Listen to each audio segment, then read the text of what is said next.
3, 4.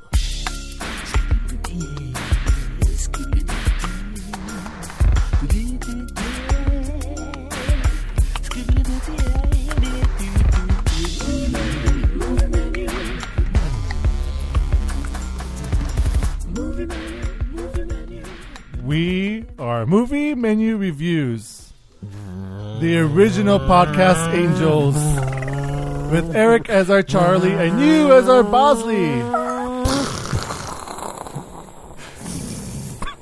Just like this intro. On today's menu, we'll be reviewing Charlie's Angels and Ford v Ferrari.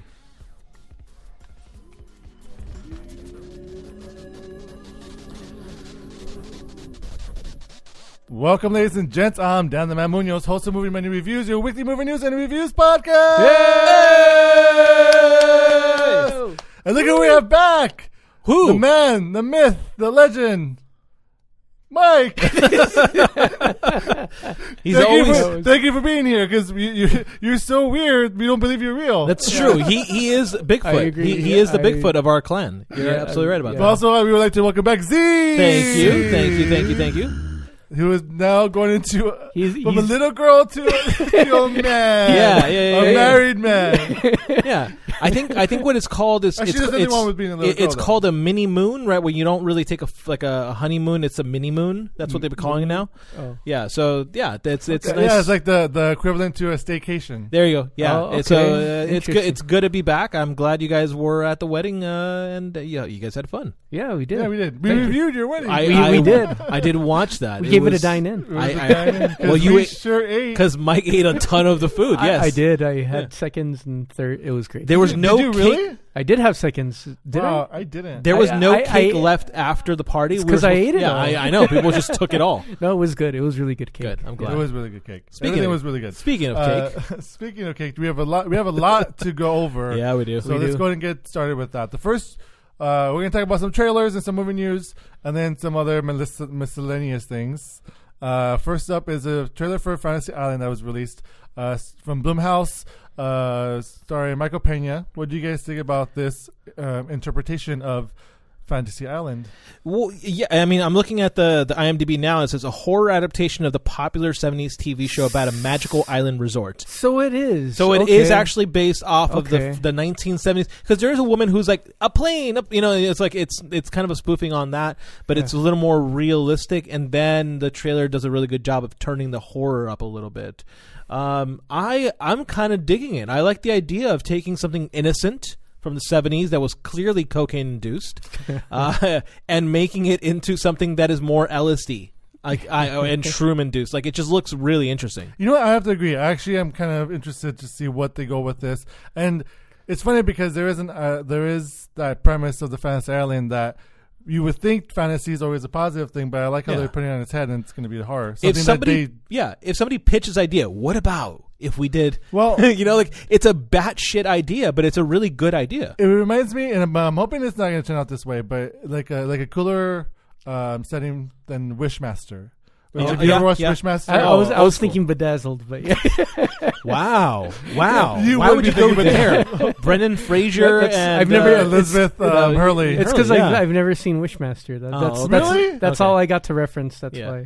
why. Well, it reminds me Same of concept, though. It reminds me of Cabin in the Woods. It's got that sort of like very campy, but it also knowingly campy, storytelling. It just looks fun. Yeah, so like the meta horror film. Yeah, you mean? it's got a meta horror. Just watch the trailer and you get that feel of like they know what they're doing. Yeah, it's almost a little self-aware. It's a little self-aware. The filmmaking of it looks beautiful. They clearly spent some money on this because it looks gorgeous. But here's the thing: it's directed by somebody who's not really that great. So I'm looking forward to seeing what he can do. He did direct The Strain, which is something that I really enjoyed. It's a I TV will show. say though, and though you guys might disagree with me, but Blumhouse has been known to take some directors who haven't done their best work and make them a little bit better under their umbrella. M. Night Shyamalan. Yeah. It's true, except the recent M. Night Shyamalan was also a 2 out of the 3 of that production company. Sure. Not half bad. He also directed Truth or Dare. This is the director, Jeff Wadlow. So yeah, like I said, I'm looking forward to it. I'm hoping he can do a really good job. It's a very interesting concept, and holy crap, it looks fun. Mike? Yeah, I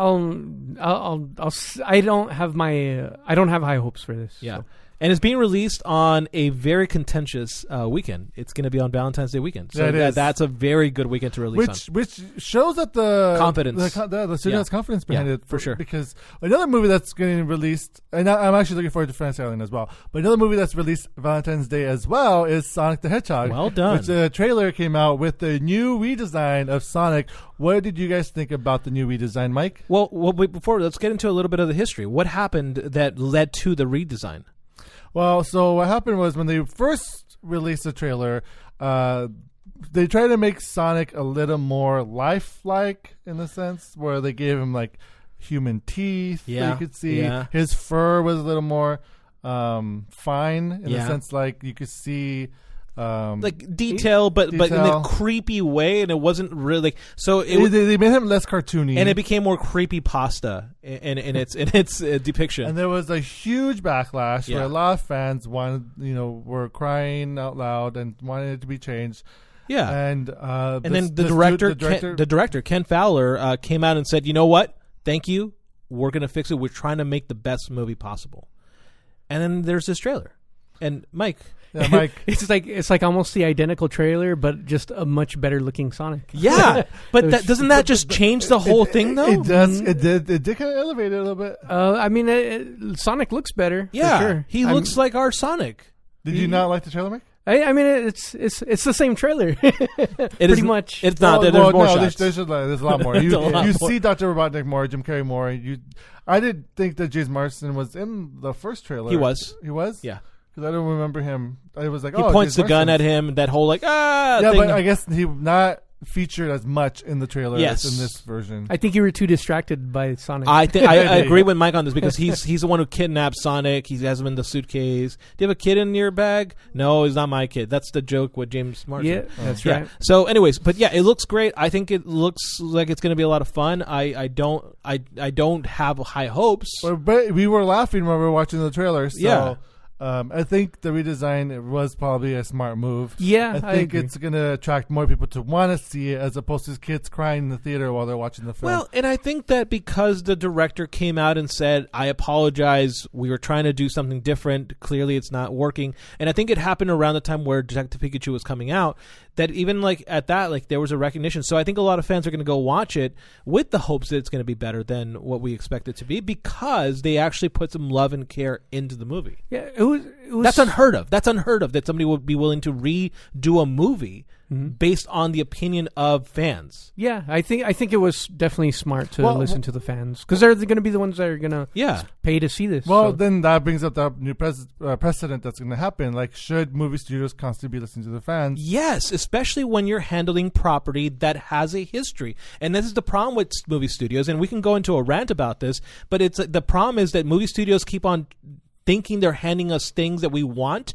but instead of listening to us, they do their own thing and classify it as art or art, interpretation, and they ruin the product. No, but there's a fine line between the fans and then the trolls because they're all mixed in one. Agreed. And like, so if we were to go in that concept, like Captain Marvel wouldn't have been made. True. Star Wars would not have Rey as the lead. Yeah. No, it's a fine line. It's a fine line. This was just a redesign, which is not that big of a deal, right? Because he did look kind of creepy, but it still sets a precedent. Yeah, what the fans should. What you're describing is toxic fandom, and we'll talk a little bit more about it during the reviews because I think they come up. But at the same time, it's like the problem isn't that like people who hate that a woman is the lead of Star Wars. I don't think that's the problem. I think that certain properties like Wolverine needs to be a certain character in order for him to be depicted correctly, and that's what Marvel's going to be facing with. The Joker, which is the movie we reviewed a couple of weeks ago, looked different, and we all had a difficulty processing that until we watched the movie and realized, oh, they got the character right. So I think it really is more about a respect to the characters that we come to love, and Sonic, who isn't a realistic looking character, should appear animated and shouldn't be made into this Beauty and the Beast Disney reanimation process. Like, they didn't need to do that, and I'm glad they retracted that because, hey, you know what? Making things look cartoonish is kind of cool. We all grew up on Who's Framing Roger Rabbit, and we never had a problem with that up until Disney started doing their thing. That's what the problem is. The problem is Disney. Yeah, the problem's always Disney. I don't think Disney produced this film. They didn't, but my point is Disney is trend setting. Your point is Disney bad. Sonic, you look good. We'll talk about it when we get to the Star Wars discussions. So, all right, the next thing we want to talk about is Scoob. Scoob, the trailer for Scoob. Yeah. So what do you guys think about that trailer? Mike? I think it'll. I'm looking forward to seeing what it is. I actually haven't I would say I'm not a huge like. You're not Scooby, like I'm a casual watcher, but I don't like. You never watched 13 Ghosts? No. Oh, 13 Ghosts was my favorite when I was growing up. Scooby-Doo is a really fun... I did 13 Ghosts Scooby-Doo. That was a great one. The franchise has been long-lasting. I've always wanted to see it readapted for a modern age, and clearly they're not really doing it with this one, but it looks fun. And I think it looks childish. And again, as we were talking about animation and how to create animation and how to make things look, Scooby is a classic character, and I think they're doing a pretty decent job. Will the movie be any good? I don't think so. I think the movie's going to be good. I think it's going to do well for what it's worth. Yeah. I grew up watching A Pup Named Scooby-Doo as well, and I love A Pup Named Scooby-Doo. So I feel like I think this is an interesting way to go because they are going away from the live-action series of that. Which is good. Which is really good. Yeah. And going back to where it started in animation. And though the voice acting is like hit or miss, for Scooby is pretty good, and I think it's going to be fun. Or it's going to bring us back to nostalgia, but also I think being fun for the new kids. I agree. I think that part of my love of the culture of that is willing to watch it as long as they make it for kids and not for me. Like I think that's my big question and my big want of this movie is like make it for kids of this generation and not me, and I'll still enjoy it. Did you guys watch or enjoy the Peanuts movie from Skydance? No, I didn't watch it. I missed it. Or was it Skydance? Yeah. Yeah, I missed the newest Peanuts movie.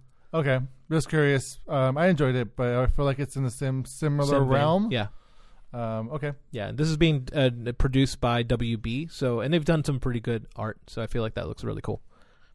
All right, next movie news we're going to get into is James Dean has been cast in an upcoming film, Finding Jack, as a CGI character. Because he's dead. Yes, so he died. So James Dean, who is famous for Rebel Without a Cause, and he died when he was 24, is now cast as like the second lead in this upcoming film called Finding Jack, which is about the Vietnam War. And they are going to recreate James Dean into this film with an actor bodysuit, but have another actor voice him. And they're going to reuse photos and video from past movies to make him as an actual actor in this film. Mm-hmm. Now, how do you guys feel about that? First of all, that they're going to do that with James Dean, and second of all, this technology of recreating the likeness of actors who are passed on. So, for the second question, that's already been done. We've already seen that in the Star Wars movies, as I was speaking of previously, and have ruined our childhood in some way. So, I think we've already seen that. My biggest question is why would they even want to do that if they... It's not a necessary thing to do, right? We know we've seen recasting, and recasting works really well. Well, we talked about it in Dr. Sleep last week, where they you guys were talking about it. They had characters that resembled or were recast as Shelley Duvall and Jack Nicholson in The Shining, which was well done into Dr. Sleep. Yeah, and I don't see a purpose to doing this except for the fact that they might not have a good script and need to draw people in. Because otherwise, like, if this movie was standalone really good, recast somebody who looks like James Dean and, you know what, make a brand new star out of him. But if you're going to cast a CGI character, it tells me one thing. You've got a lack of confidence in your material, and you're trying to bring people in to watch this movie, and that you should be ashamed of that. They should be thoroughly ashamed of doing that because, you know, James Dean was an actor and that's the thing too. He's an actor of a different caliber, of a different age. Classically speaking, now, classically then he was a good actor, but modern acting, he wasn't a really good actor. Hey, yeah. he's Tommy Wiseau's idol. Exactly, and that's the point. Mike, Breaking what's the me line apart. again? You're tearing me apart. You know, but he wasn't a like. You have to look at it with the lens of modernism, and he wasn't that great of an actor. I'm going to say it. I'm going to be bold and say James Dean was not that. I'm sorry he passed away when he was 24 racing, but at the same time, he wasn't that good of an actor. And now we're trying to put him into a modern movie against modern actors. But they need to really camp that movie out if they're going to match that. I think the bigger issue too is that it opens up the doors to these other things that will happen. Like, what's next? Are they going to cast like Marilyn Monroe in the next film, and like a CGI version? Like, so it's kind of like. I don't know. Have you seen Marilyn Monroe's movies? I know, but they're not that good. I think it's just the they're classics. Yes, they're classics, but they're not that good. The point is it's okay. The point is that they're all they're doing is they're building off of these icons, regardless of whether or not you enjoyed their acting or the fact that they're almost like exploiting. Is that what you mean? Exactly. Yes. That's exactly it. And I think that's one of the issues. And I think cast is an incorrect. I think that's an incorrect term of them to use, because it isn't casting. They're basically stealing their likeness or stealing actually their actual property, which is strange, like what the future holds because of how advanced CGI is going to become. Well, watch in 100 years they're going to steal our likeness to create the Movie Menu podcast movie. But see, here's the other real important thing too. Like it's recasting, but the real clear word is it's lazy. And I've got an actual classification question, which shouldn't really matter as much to our discussion of this, is how will IMDb categorize this? Because James Dean is not the one acting in it. So how is IMDb going to categorize this James Dean 2?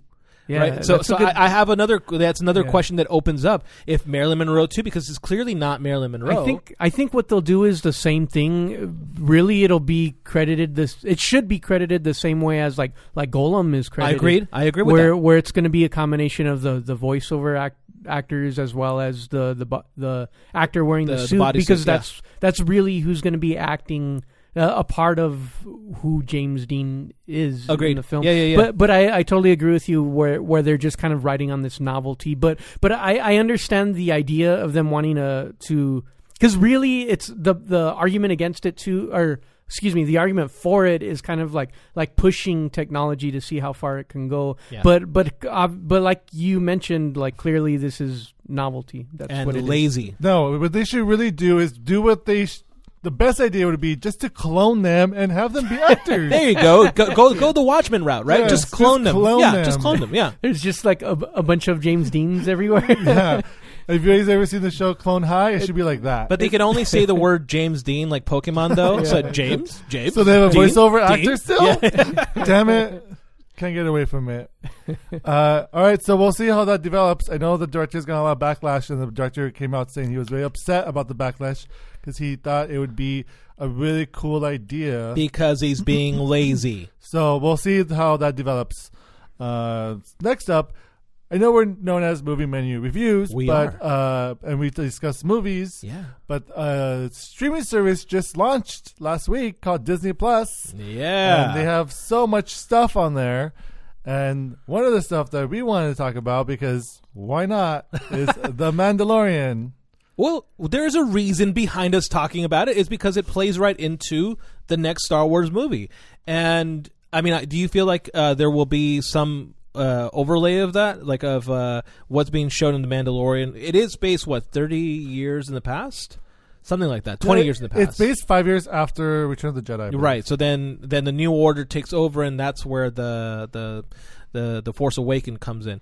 But so, anyways, it is based in the past. Do you feel like this TV show has bearing on the future of the Star Wars series? Maybe, because they actually talked about potentially seeing if this show is as a big hit as I hope it is, making a Mandalorian film. Oh, interesting. Into canon as well. Yeah. Which this show, I believe, is within the canon of the universe. It is canon, yeah. They have officially said it's canon. And what I've heard also is that Jon Favreau is going to be greenlit for the trilogy. Right. Oh, wow. Because of how well the material is being handled. I'm going to look it up because it's a very interesting story about The Mandalorian because, we can't talk about it because it's a spoiler. Spoilers on Mandalorian. But it is a great show. Pedro Pascal does a great job. Have you had a chance to watch it yet, Mike? I have not. Okay, you are being bountied on this conversation, not able to talk to us. But I wanted to talk a little bit about one of the writers or producers of the show because I'm trying to look his name up here. Is it Rick? No, it's not Rick. But it might be the director. It's. Yeah, it's one of the producers of the show. He's one of the guys. It's Filoni, who is one of the developers. And and Dave Filoni and George Lucas has not adopted him, but sees him as a son. Well, Dave Filoni was George Lucas's apprentice. Yeah, He was his Padawan, basically. He was his protege. Yeah, and in doing that, he was doing a TV show called Rebels, which is amazing. Star Wars Rebels. Oh, he also did. I'm sorry, he started with Clone Wars, then Rebels. And I forgot there's a post version of that. There's the rebellion, the Resistance. The Resistance. And now he's working on this. And so the fact that Jon Favreau, who's an amazing director and writer who did Iron Man and the whole series, right?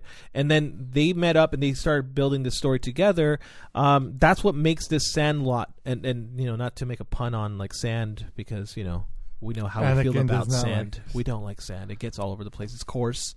Please don't continue that. Thank you. But the point being that they have now they've made an entirely new series based around a character that is not a Skywalker, and I think that's fabulous. I think that was my biggest complaint about Star Wars right now in its modern iteration is Skywalker. Move away from that, and The Mandalorian is doing such a great job of creating new lore, utilizing existing lore such as Western motifs and playing on that Western and Japanese, and Japanese storytelling. And Seven Samurai. Yeah, and it's doing such a fantastic job. So if you're not watching it, watch it, Mike. And the other real interesting thing is, so the first episode was 45 minutes long. The second episode was 30 minutes long. No, the first one was not 45 minutes long. It was almost 40. Okay. You're nitpicking on 5 minutes. Maybe you're nitpicking on 5 37 minutes. Okay, 37 minutes. The point is they're not sticking to a normal formula of time where a TV episode should be, and that is a really good way of storytelling because they're just simply keeping stories concise and making you wait for the next one. But I like how in the Sonic review you talked Disney bad, but Mandalorian good. Let me explain. Because Disney is still bad. They are... listen, the amount of stuff on Disney Plus is crazy. The amount of stuff that they own is ridiculous. And they're Isn't it beautiful though? It is. So and part beautiful. of me thinks that Disney is looking to destroy theaters. And that not at all. I do believe and honestly Mandalorian is a great example of how you can create something and still pull people in. Right. Imagine this. Just think because they want their event films in theaters. They don't want to destroy theaters. Except here's the thing: they have to share costs with theaters, and the Disney Corporation has been having a lot of arguments with theaters. I don't know if you remember last year when they were going to release Star Wars, and they said they can only have Star Wars if they play it for X amount of weeks in these types of theaters and these type of cinema screens, and if they didn't, they're not going to let them watch movies. Now, part of them is losing money because they have to do marketing. They have to do all this stuff.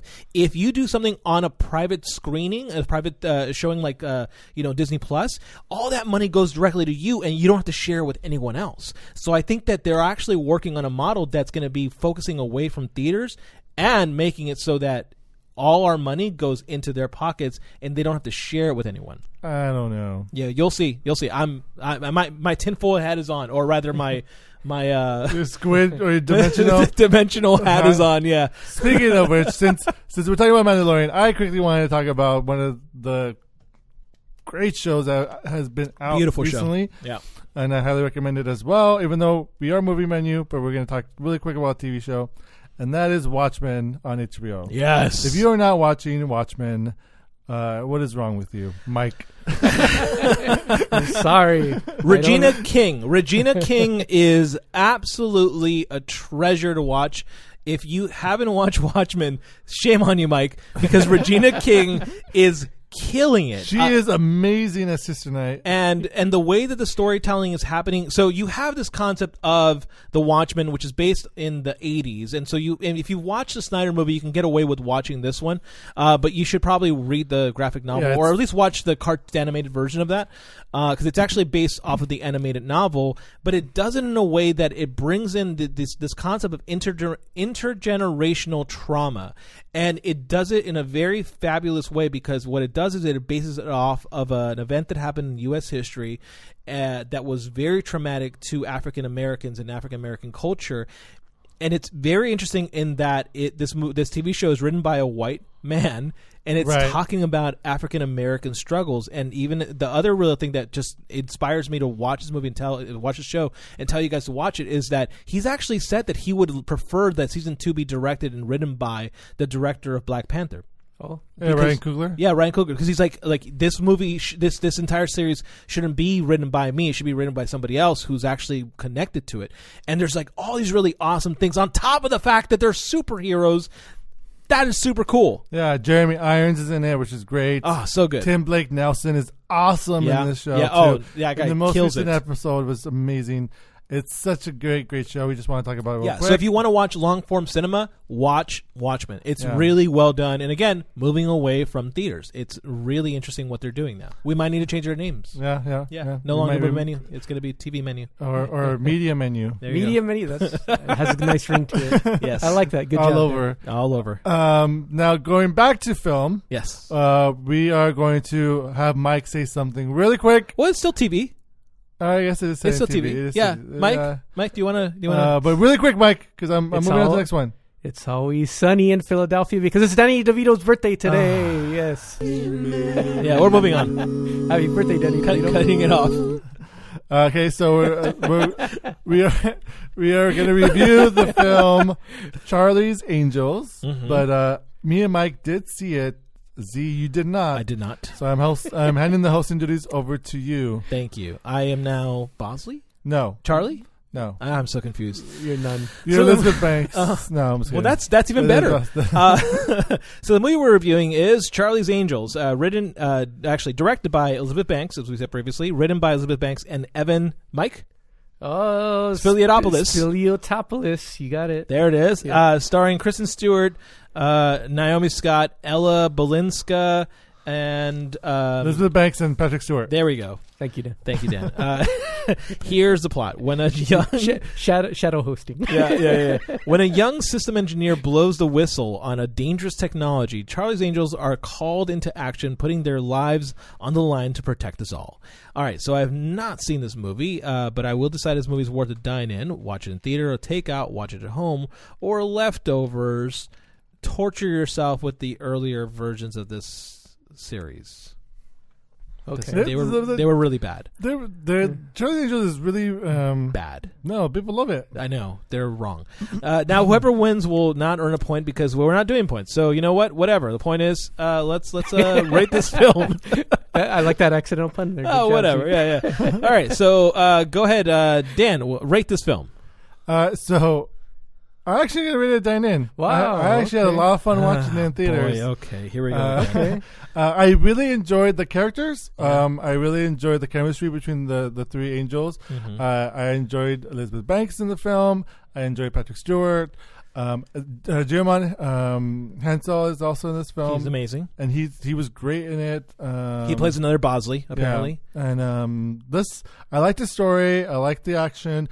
These angels are not like Cameron Diaz and Drew Barrymore and like that, how they didn't use guns. Like they use guns. They're really action packed. And I just like the whole setup for it as well. Okay, they did murder people too, and they're like, man. Well, they were like, oops. Yeah, they're like, don't worry. So they're sociopaths. They're like they're not perfect angels, but they're pretty badass. Okay. Mike, rate this film. It's a takeout. Thank you. Takeout. Okay, Mike wins. Sorry, Dan. It doesn't matter. It's fun. All right. So Mike, why is it a takeout? I won't disagree with Dan. There are fun moments in the film, but I think that before you're not the target market. Or I agree. I agree with that. Yeah. No, is that why? Is that what you think? I mean, like. It actually is like because I would say Z, you would be at the target market. I'm trying to hear what Mike is saying. Mike, why is the movie a takeout? I'm saying you would be the target market. No, I'm just kidding, Z. No, this is I mean, I like the concept for this film. It is basically the equivalent of like Captain Marvel. It's like the same concept, but in comedy form. It's a very okay. So woman empowerment. That's what the whole film is about. Which isn't, and I don't mean that in a bad way. You do. We're so sexist, Mike. I mean, it does a good job at expressing that message, but I think the film also almost has like an Austin Powers vibe to me. Well, and that's classic Angels, isn't it? Like you would say that's classic Charlie's Angels because that's always had a sort of a campiness, but also like a ridiculous campiness. It's super campy, and is it more or less campy than the previous movies? I would say it's less campy in a good way. Okay. I think it's better than the other films. Yeah. But I think it's still. I don't know. Mike, it's not a bad film. It isn't. The thing is, and it's surprising because I actually went in thinking, man, the trailers looked horrible, and correct. And you know what? Well, the accents were awful too. That was another thing from just watching the trailers that I was like, the accents are entirely inconsistent, and that was problematic with the trailer. Because Elizabeth Banks walks in. Was that like a joke in the movie? Like I feel like that might have been just like a play, but it. Can you just explain that to me? Like, I don't remember. I don't remember her having. She has a British accent when she's introduced. She's like, "I'm Bosley," and then all of a sudden she goes American. She doesn't have an accent in this film. Oh, okay, good, perfect. Yeah. But I like how they use the Bosleys in this film. That's interesting. Yeah, I was looking at IMDb and it's just like Bosley. It's because they explain it. And it's not a spoiler. It shouldn't be. They describe it as a ranking in this agency. Okay. So like once you get to that higher ranking, you're now considered a Bosley. Gotcha. And then they're international. Yeah. Like there's Bosleys everywhere. Gotcha. And there's angels everywhere. Well, then that would explain why there's like the Jimon Hunson. I think also Jimon. And Patrick Stewart and Elizabeth Banks are all Bosleys. Yes. Do they explain Charlie at all? Because that's another concept. They do. Okay. So is that a ranking? Is that a? I think Dan probably understood that part more than I did because I didn't follow the other films as much. But go ahead, Dan. Well, no, because in the other films you don't see Charlie, and no, technically you. Well, we're kind of like dancing. There's spoiler territory. Okay. So we can't go further about. So that. the plot is a young system engineer, right? So it's about I forget her name, Naomi Scott. So who came out in Aladdin, Power Rangers. So I'm assuming she's like the main lead of the story because she's getting introduced into a new world. Yeah, well, she's basically how we follow the story is through her. So is the plot any good? Is there a plot at all? There is. There's a technology thing that she creates that can be weaponized. And does it seem a little bit? I mean, just from the trailer, it looks a little bit like Fast and Furious logic. It kind of. Right. I've only seen the last one, but that's enough for you to know. I mean, sort of. I mean, but like, I think okay, go ahead. The one thing I did like about this film, is, as opposed to like the Charlie's Angels with Drew Barrymore and all them, is that these three didn't know each other prior to the mission that we're working on. So we see their relationship grow a little bit and then become so the team. Angels are agents and they meet for each mission? Yeah, they're not three like oh, okay. They use these two and plus Naomi Scott, and then you see them work out stuff in the film to work together to become Charlie's Angels. It's almost like their first mission. Yeah, it's like together. this group's origin story. Gotcha. Yeah, that's interesting. And I like that because in the other films we already see them working together, and they're these girls it's not that they didn't like each other to begin with, but you see the growth where they were like maybe indifferent with each other to them becoming Gotcha. agents with each other. Yeah. You said one thing that stood out for you was Kristen Stewart, Naomi Scott, and Ella Balinska's chemistry. Yeah. Tell me about that. How did that work out? They were funny. I mean, Kristen Stewart is basically the Kate McKinnon in this film. What does that mean? Meaning she's like crazy goofy. She just is like. Are we talking about Kate McKinnon Ghostbusters? Ghostbusters. That's not a good thing, but continue. I like Kate McKinnon in Ghostbusters, so I liked Kristen Stewart in this film. She was wacky. This is not a Kristen Stewart that I've seen much of. I don't know if you have. Not really. Not to that extent. Yeah, not to that I mean, extent, we've seen Kristen Stewart do some comedy. American Ultra was pretty funny. That's right. But she also can really kick ass. And I would say every single female in this film is like, I would not want to fight them. The strength of this film is definitely like, I think there's a whole lot of camp in it, but the action is surprisingly pretty good. It's really good. Oh, all right. I would say because it's real. It's not like how it's the Matrix style that they did. Well, that's the problem with the original Charlie's Angels, right? Like you have women who are like flying around and doing like arcs that make absolutely no sense. This is actual they use machine guns and they like. No karate or what was it? Krog McGraw or whatever. Yeah. So, who's also a country singer? No, he's not. So it's more realistic in that sense. They're not superheroes. They're not like they're in danger. They can die. They could get hurt. And they're definitely not perfect angels because people die. And they do kind of like. There's like an element in there similar to Jackie Chan where there's some comedy in the fight sequences. Okay. They're fun to see, but at the same time it's like funny but dangerous at the same time. You're like, oh, they might die. So especially But I didn't want to say but what you guys are talking about is something similar to like especially the action to Atomic Blonde. Would you say that's comparable to that? No, Atomic Blonde the action is better. But, yes. Okay. But this is also as entertaining. It's. I was going to compare it to maybe no, I guess I can't. Well, it's not a rated R film. The other thing that the movie kind of inspires, at least just thinking about when we get talking about, is the Kingsman. Like, what do you think that this world would fit in the Kingsman world? It's not as super violent as Kingsman. Sure. It's because it's not a rated R film. Yeah. If they were to make it a rated R film, then yes, the style would be exactly like Kingsman. Interesting. So, what do you guys say about Elizabeth Banks directing this? This is her second film because she's directed Pitch Perfect 1. I'm sorry, Pitch Perfect 2, and then this one. She's done some other TV. Does she do a good job? Do you feel like her directing action works? Well, I don't know if she directed the action herself or got a second unit director. Yeah. But I feel like the chemistry was because of her, and it worked really well, in my opinion.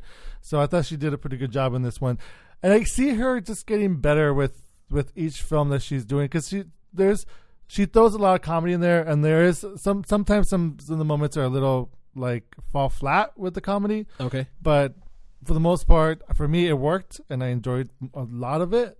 And I think she could just keep on getting better and better with each film she gets. Like Pitch Perfect 2 was okay. Yeah, I feel like this is a step up from Pitch Perfect 2. Wow, so that was an unintentional pun there. That's good.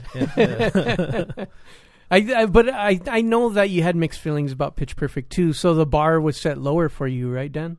Because no, okay. Shut up, Mike. I mean, I enjoyed Pitch Perfect 2 for what it was. But it was in Pitch Perfect 1. Yeah, so it was like it dipped it down because you loved Pitch Perfect 1. Well, yeah. You were like okay about Pitch Perfect 2, and then Pitch Perfect 3 was awful. I fucking hated Pitch Perfect 3. All right. So the directing's pretty good. You're saying the action's really good. What about the writing? This is written by Evan Mike. So Spiliopoulos. I don't want to. This is written by a guy. Hold on. I'm just gonna go into it. Spiliopoulos. Bam! We got a 3-second delay. So let's try that again. Evan Spiliopoulos. Thank you. He is the writer of Battle for Terra, Hercules, The Huntsman, Winter's Tale, and Beauty and the Beast. So he's got a couple of misses, in my opinion, a lot of misses. How is the story in this? Like, do you feel like it's literally anything worth watching in a theater? I think that's why it's a takeout for me. Okay. And I think you could have easily swapped out Charlie's Angels with any other group, and like it's your like Teenage Mutant Ninja Turtles, it's your Transformers. It's like it's oh my god, no way! It's like I liked what they did better. It's like Fast and Furious. I was gonna say it sounds a little Fast and Furious. Which it might be. Yeah. It's a little ridiculous. So you actually might enjoy it because of Fast and Furious. Oh no! Yeah. You had me once that was brought up. Trust me, I'm kind of sold on a little bit on this. So it's because it doesn't take itself too seriously, but I'm sorry to interrupt, but it would match in the Fast and Furious universe, wouldn't it? I think so. Yeah, it would match in the Fast and Furious universe. Okay, yeah. All right. Well, there's also like this awesome assassin killer that's like unstoppable. That was which cool. I feel like they try to make it like the Slender Man or the Slim Man from the first movie. Oh, first movie. First Charlie's Angels. Yeah. Oh, don't even reference Crispin that. Glover. Kind of reminded me of yeah. Kind of reminded me of the T-1000, the actor. I can't remember his name. Yeah. But like it was a similar like. It was awesome. It was awesome to see. It was cool. Yeah. All right. Any final thoughts? I feel like I've got an opinion on this. It's what I went in not expecting much and left enjoying myself in the film. Or enjoying the film, I should say, not enjoying myself. That's kind of weird to say. Don't say that. Don't ever say that. I'm so glad you caught that. Enjoying the film and having fun in the action. I thought the actions... I didn't expect as much action as I got in this film. And you said for you it was about female empowerment, so there was like this really interesting element. Yeah, and it was like, it wasn't like the film started out with like everything's great. These girls are best friends. Like they have to work through stuff and work through other stuff to become a team, and I like that aspect. Gotcha. Mike, final words? Mike, just switch it to Diane. It's okay. You could enjoy this at home. You don't need to see it in the theater. Okay. This is gonna be. I'm gonna say that I'm kind of split. I kind of want to say dine-in. I kind of want to say takeout because I'm somewhere in the middle, and I feel like. What really kind of sold me a little bit was talking about like Fast and Furious, and I really enjoy Fast and Furious. If you go with that like frame of mind, you'll enjoy it more. Yeah, and so I may just say that I'm going to do takeout because I don't want to like go rush to a movie theater to watch it. But on the basis of what I watched this week, I would rather watch this than what I'm going to review next. So it's just I'm going to say that it's probably a takeout or a soft dine-in. Yeah. Well, okay. Yeah. So I'll give the point to Dan. Not that it matters, but I'll give the point to Dan. All right. It's a soft dine-in. I'm bragging rights. Yeah. Sucker. I'm kind of enticed. I kind of want to watch it. It looks interesting. I love Elizabeth Banks. I love whatever she touches, and she's amazing. I think she does some great work. However, the writer of this movie just kind of scares me, and it's like, oh, you've not done anything good. If you approach it in the same way as you do Fast and Furious, I think you'll enjoy it more. If you're expecting, but they also have this running gag like of this like chef guy who's like does everything. I thought it was pretty funny. Yeah, and as a former Twihart, I'll support Kristen Stewart. Actually, because she's amazing. People knock Twilight all the time, and obviously I'm a fan of them. But I think she's also a fantastic actress. She's turned out some amazing material. She's really grown. Yeah. Tangent, but are you going to see Underwater? I probably will because it looks interesting. It looks horrible, but it looks interesting. It's coming out in January, but we'll see. Exactly. I'd still watch it. So I'll give my hosting duties back over to Dan. Yay! Take that, Mike, you son of a bitch. I'm just kidding. So we're going to move on to the next film. Movie Menu. And the movie we are reviewing is Ford v. Ferrari. Directed by James Mangold. Written by Jess and John Henry Butterworth. Starring Matt Damon, Christian Bale, John Bernthal, and that is it. And Katrina Balfe. Yes. And Josh Lucas. There you go. All right, guys. So we have all seen this film. Oh, we have? Oh, I thought you didn't watch this movie. No, I did. Oh, damn. Okay, cool. I was going to angle my review towards you, but okay, great. Let's talk about it. So here's the plot. American car designer Carroll Shelby and driver Ken Miles battle corporate interference, the laws of physics, and their own personal demons to build a revolutionary race car for Ford and challenge Ferrari to the 24 Hours of Le Mans in 1966. All right, guys, so we have all seen this film, like I said, so we shall decide this movie is worth a dine and watch it in theaters, take it away to watch it at home, or leftovers, get in a car crash. Can I predict your ratings on this? Ours or mine? I want to predict both of yours. I'm going to be right, of course, but Okay. as a turn, yeah. So Dan's going to be a dine-in because he's going to say the theatrical experience is worth it, and Mike's going to say dine. No, I think Mike's going to say take out because it's too long. Did I get that right? I like it's almost like a psychic who's trying to like. Yeah. You're like, is it a B? Is it a B? Is it an M? No. M? Do you know? But I figured. And yours is a leftover because you hated this film. I did not hate this movie. I did not. But let's go into it. Sorry, that was my. Now, Z, give your rating. Rate this film. Yeah. You got it's going to be a soft, very, very soft dine-in for me. Interesting. Okay. Yeah. Mike? Take out for me. See, there you go. Yeah. Boom.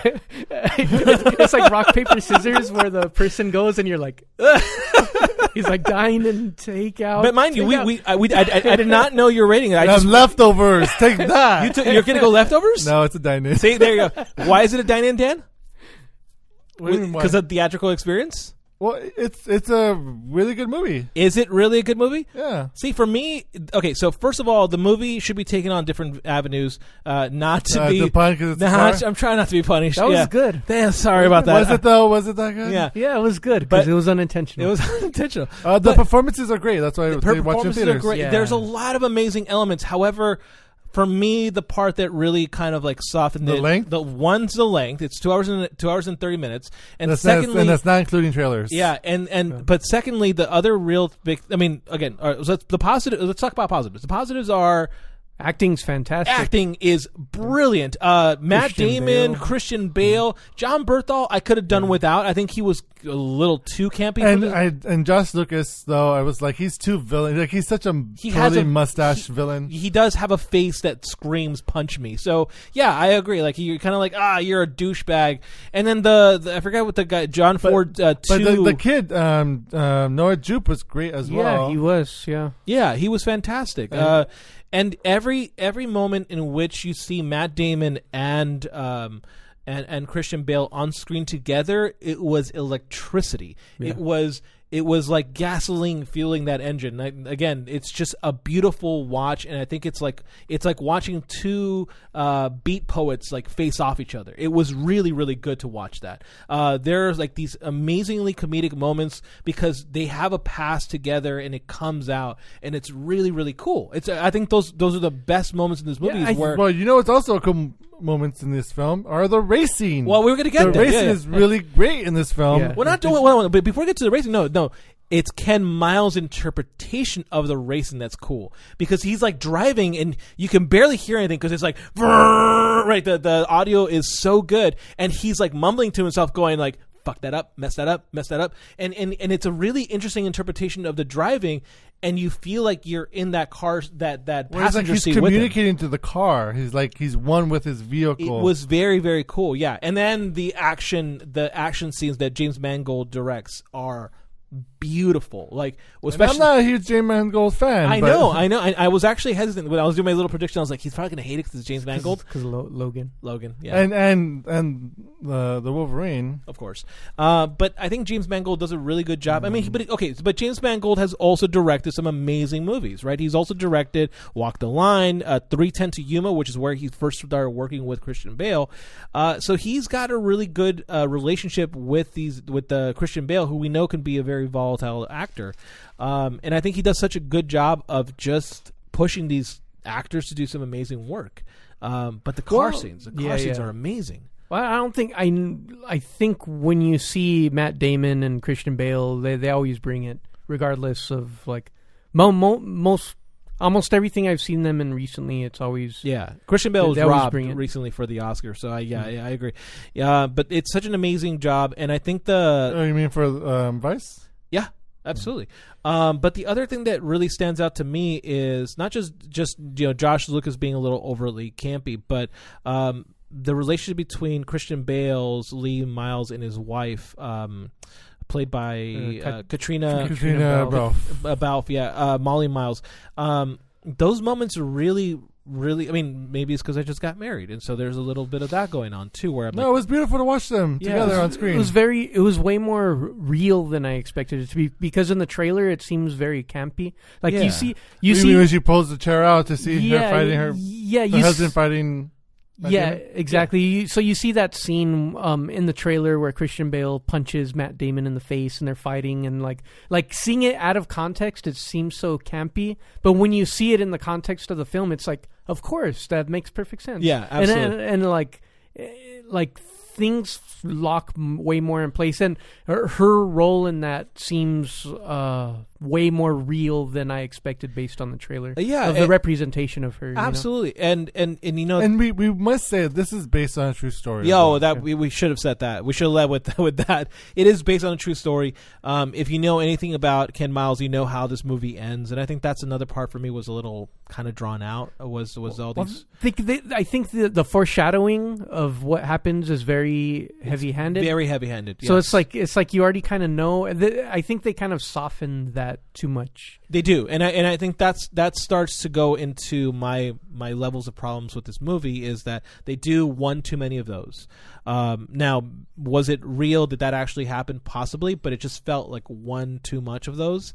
The length itself was interesting because it's 2/3 a good movie, right? Let me go back to this. 2/3 of the movie run really fast. Like, there is so much action happening and so much things happening on screen that I didn't realize for the first 2 hours that 2 hours had gone by. The last 30 minutes, though, I really felt the last 30 minutes. In particular, the last 15 minutes, where it just felt like it dragged a little too much. Is that when you had to use the restroom? No, but I had to use the restroom in the beginning of the movie, and I was like, I don't want to miss this. But yeah, I think that's a huge issue. My other big issue, and this is my central issue, right? This is the reason why I had the biggest problem watching this movie, was it felt like toxic white male, like all of it. It was just a story about white men struggling with their egos. And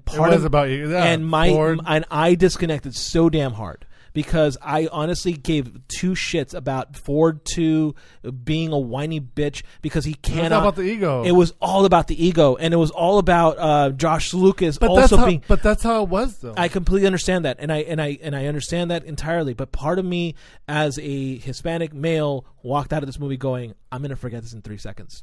Oh, it's gone. I honestly couldn't care less about the characters. I cared about Ken Miles and I cared about Matt Damon's character Shelby because that was an interesting, really dynamic relationship. Which was the point. Exactly, but everything else around it was, for me, a waste of time, and I wish it was cut back a lot more. I could not stand the guy who plays Henry Ford 2, Tracy Letts, not because he was a bad actor. He did a great job. But because it just didn't connect, and I think part of me just walked out of this movie. It was also Enzo Ferrari was not depicted that great either. Yeah, he was depicted as, it almost reminded me like this movie was filmed in a sort of a Japanese, not Japanese, like a World War II. Remember Pearl Harbor? Pearl Harbor, that movie where they had like the Japanese leaders, and they're like, oh, we're going to destroy. It almost felt a little bit heavy-handed like that, where it's like, okay, yes, he's villainous because he's trying his best to destroy Ford or not to give in to Ford, but Ford is the enemy in the story. Like, I know, and I did feel that. I did feel that in the sense that I was like, why am I rooting for Ford when Ford is such a dick? Ford is the evil empire, and Ferrari's the guy who's independent. Like, especially the first thing that they showed was him like screaming at the people at the power plant. Yeah, basically like gonna fire them all. You're like, oh, why do you want Ford to win? So for me, the thing that really disconnected me from the plot was the toxic masculinity, and I honestly, just from hearing you guys talking about Charlie's Angels, kind of wished I watched that to balance myself out, because I walk out of this movie hating being a guy. And that's a weird feeling to have.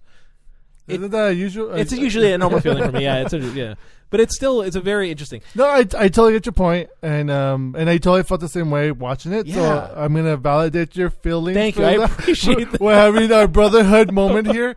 No, but seriously, I did feel that. And I watched this movie with my mom. Oh yeah. And the whole time, not the whole time, but there were moments where like me and my mom were leaning in, like, wow, it's like male ego. Wow, such male toxic ego. masculinity.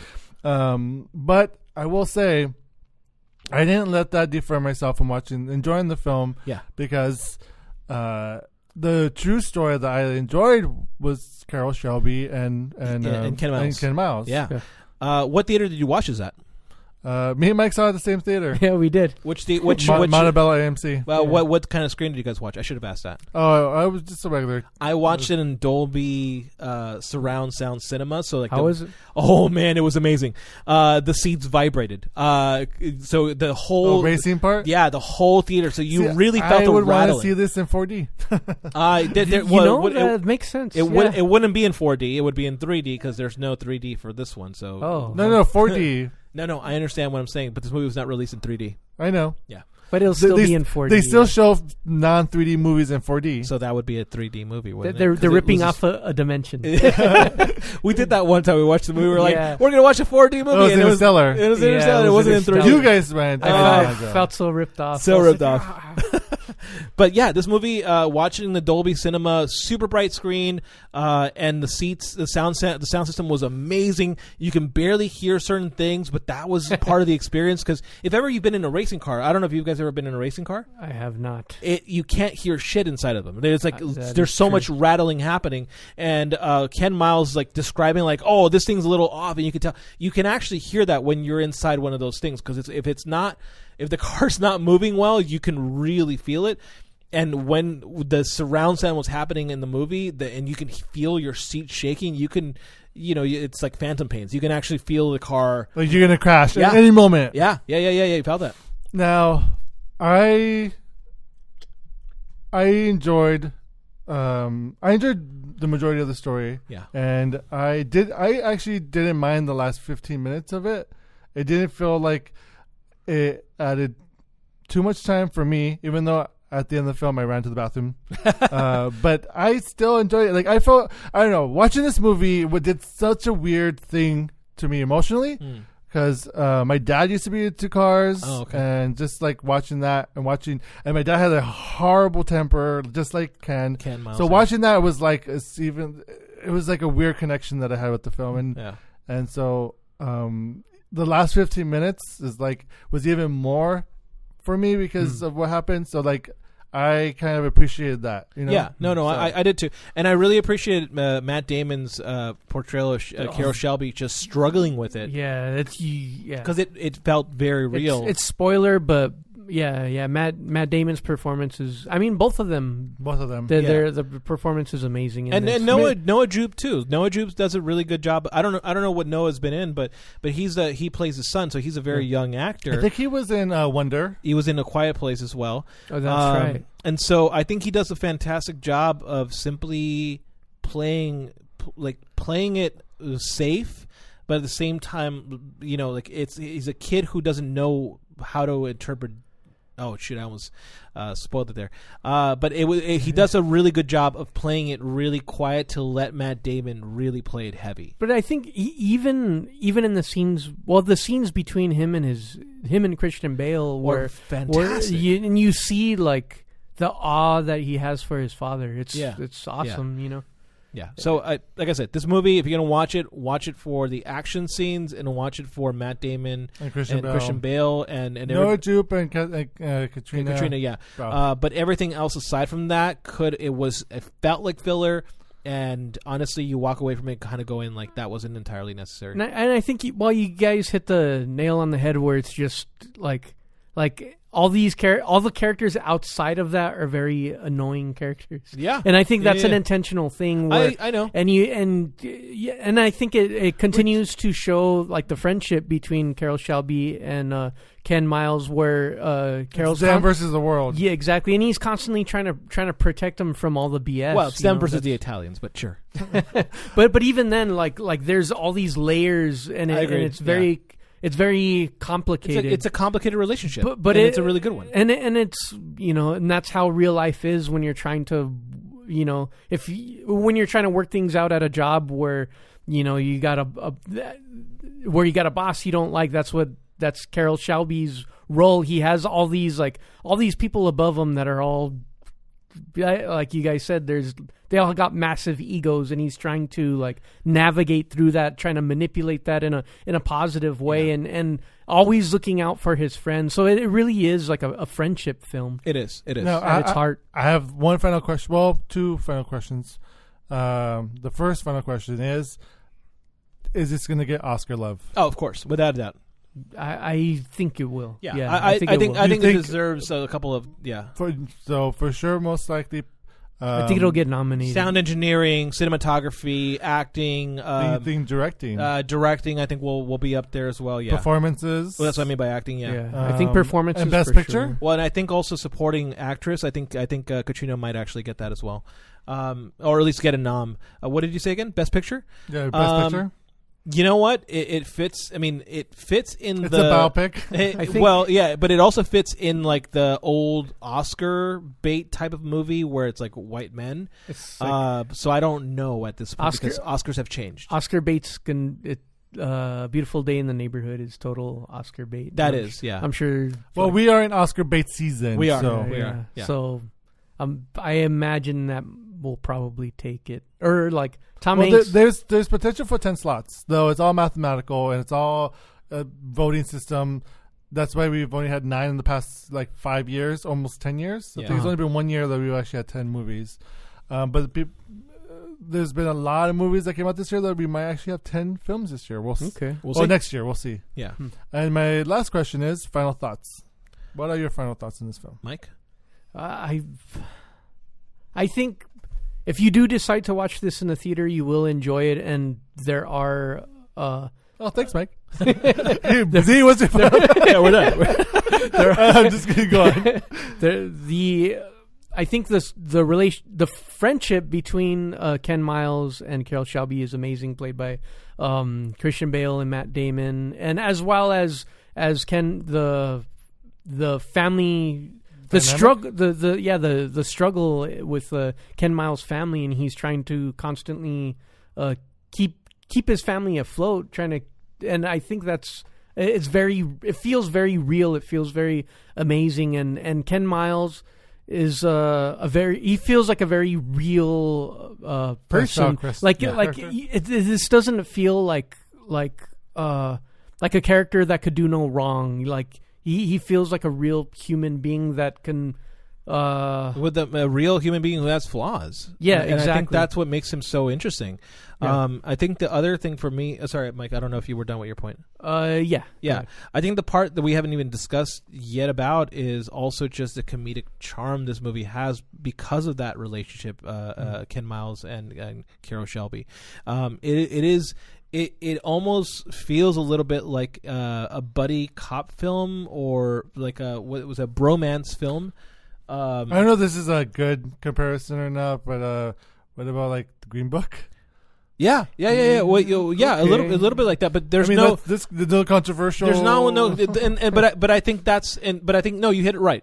I think that's kind of what this is. This is a very safe movie to watch. I don't think there's any controversy in it, but I think that the complexity of the relationship, if this movie was only about Ken Miles and Carroll Shelby, I would have said full dine in. This movie does a really good job with a minimal emphasis on the toxic masculinity. But I think that overall this movie is heartfelt, it's funny, and the action it feels real. It feels like you're in danger while you're watching it in the car. And you're cheering. I think there's another part of me was cheering, but because of the ego that happens in this movie, I walked away personally from it disengaged and not really connecting with the overall storytelling. So watch it at your own risk. I say go watch it in theaters. I think this is a film, though there is undertones of, not undertones because it's basic in your face, but the story here is of Matt Damon's character and Christian Bale, Ken Miles, and Carroll Shelby. They're the ones you want to see. Yeah. And this movie is going to be a long film, but if you were to watch it at home, it's easy to be distracted. And I feel like the performances in this film are worth watching, that you should go watch it in theaters to appreciate it. Yeah. And you put your phone away and don't get distracted. Mike. And, but don't drink anything right before. No. And because I'm so glad the restroom was right next door to where I was. Agreed. All right, so I guess we gonna say dine in for Ford v movies. Ferrari because you have a soft dine in. Yep. And so it's 2 against your takeout. That's fine. That's okay. Boom, Mike! You lose both movies. That's I okay. win. I win. As it should be. All is right in the world again. So on that note, we say dine in for Charlie's Angels and a dine in for Ford v Ferrari. And Ford v Ferrari got pretty well. It made number 1 this box office. Charlie's Angels was number 3. So we'll see. Hopefully people will go out and support it as well. So we'll come back next week with our new episode. Until then, check out our website, moviemenupodcast.com.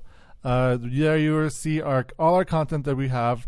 You subscribe to us on Apple Podcasts, Stitcher, SoundCloud, or wherever you listen to our podcasts. New episodes released every Tuesday. So today's Monday, our live show, and then you could listen to it on Tuesday. Also follow us on social media on Facebook, Instagram, Twitter, all that fun stuff. Not Snapchat, though, because we're not... No. We're too old. We're way too old for that. We're not cool. We're not cool enough. But I don't know, guys. Thank you so much, Mike, for being here as always. Thank you, Dan. Thank you, Z, for returning from your wedding. Thank you. And I'm Dan the Man, and we'll be back next week with our new episode of Movie Menu Reviews. Thank you, guys. Goodbye. Bye. 2, 3, 4. See you guys later. Let's keep it.